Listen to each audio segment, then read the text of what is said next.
ఆమె జైలు గోడల్ని దాటి వెలుగులోకొస్తే న్యాయస్థానాలు వాటి శాసనాల మీద దట్టమైన చీకట్లు ముసురుకున్నట్లే. ఆమెకు బెయిల్ మంజూరు చేస్తే భారతీయ శిక్షాస్మృతులపై నమ్మకాలు సడలిపోయినట్లే. ఇది 24 గంటల నుంచి పదే పదే ప్రతిధ్వనించిన ప్రజాభిప్రాయం.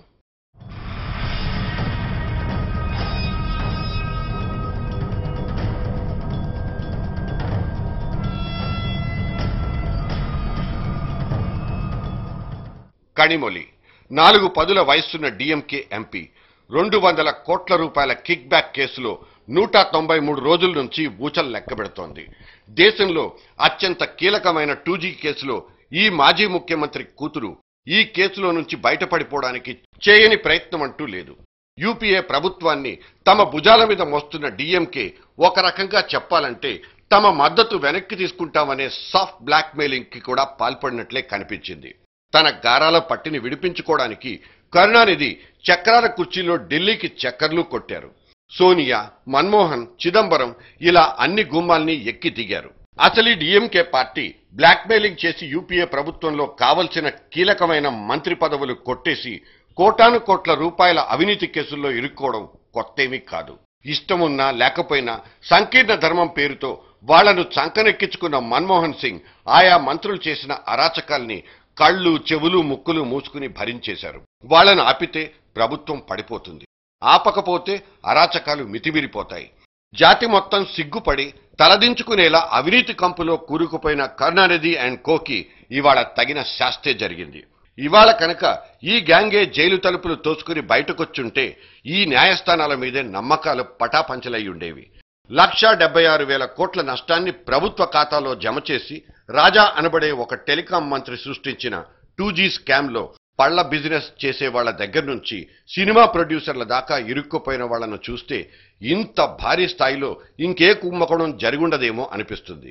అసలు ఈ కేసు వెలుగులోకి వచ్చిన తర్వాతే అవినీతి బాగోతాల మీద న్యాయస్థానాలు మండిపడిపోతున్నాయి.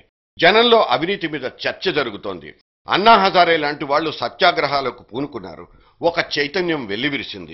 కర్ణాటకలో అప్పటి లోకాయుక్త సంతోష్ హెగ్డే నిప్పులు కురిపించే నిజాల్ని బయటపెట్టారు. ముఖ్యమంత్రి కుర్చీలోంచి దింపి యడ్యూరప్ప లాంటి వాళ్లను జైలుకు పంపించారు. గనుల తవ్వకాల పేరుతో 1,000 కోట్లు కొల్లగొట్టిన గాలి జనార్దన్ రెడ్డి వంటి కుబేర్లు జైళ్లలో చిప్పకూడు తింటున్నారు. రాబోయే రోజుల్లో ఇంకో 2-3 పెద్ద తలకాయలే అడ్డంగా తెగిపడే అవకాశాలు మెరుగవుతున్నాయి. అధికారాలను అడ్డం పెట్టుకుని అపారమైన ప్రజా సంపదను అక్రమంగా కూడబెట్టిన వాళ్లందరికీ ఇదే గతి పడుతుందని ఈ కేసులు హెచ్చరిస్తున్నాయి.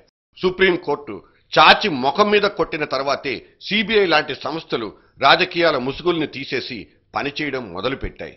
ఎంత దారుణం కాకపోతే 2 రోజుల క్రితం ఇదే కనిమొళి చేసుకున్న బెయిల్ పిటిషన్కి మేం అభ్యంతరం చెప్పబోమంటూ సిబిఐ సాక్షాత్తు కోర్టులోనే చెబుతుంది.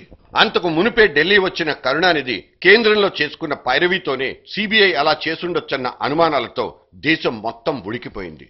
దీంతో కడుపు మండి ఇప్పటికే ఈ కేసులో ఊచలు లెక్కబెడుతున్న టెలికాం ఆఫీసర్ ఒకడు ఆవిడకైతే బెయిల్ ఇస్తే మీకు అభ్యంతరం లేదు, కానీ నాలాంటి వాళ్లకు మాత్రం అబ్జెక్ట్ చేస్తారా అంటూ కోర్టుకెక్కేశాడు. ఇది సిబిఐ నిర్వాకం.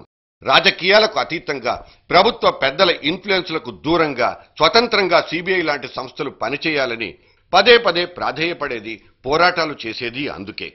అది అసలు శిశులైన లోక్పాల్ బిల్లులతోనే సాధ్యమవుతుందని వేరే చెప్పాల్సిన అవసరమూ లేదు. ఒకవైపు మన దేశ రాజధానిలో ఇంత హోరాహోరీ రగడ జరుగుతున్నా, దేశంలో ఒక మోస్తరు మధ్యతరగతి చైతన్యవంతం అవుతున్నా, కింది స్థాయి ప్రజానీకం మాత్రం ఇంకా ఇటువంటి రాజకీయ నాయకుల వెంటపడ్డం చూస్తుంటే జాలీ కోపం రెండూ కలిసొచ్చే పరిస్థితి. ఏది ఏమైనా ఇవాల్టి కోర్టు తీర్పు అవినీతి పరులకు ఒక చెంపపెట్టు. ఎస్, వాళ్లను జైల్లోనే ఉంచండి.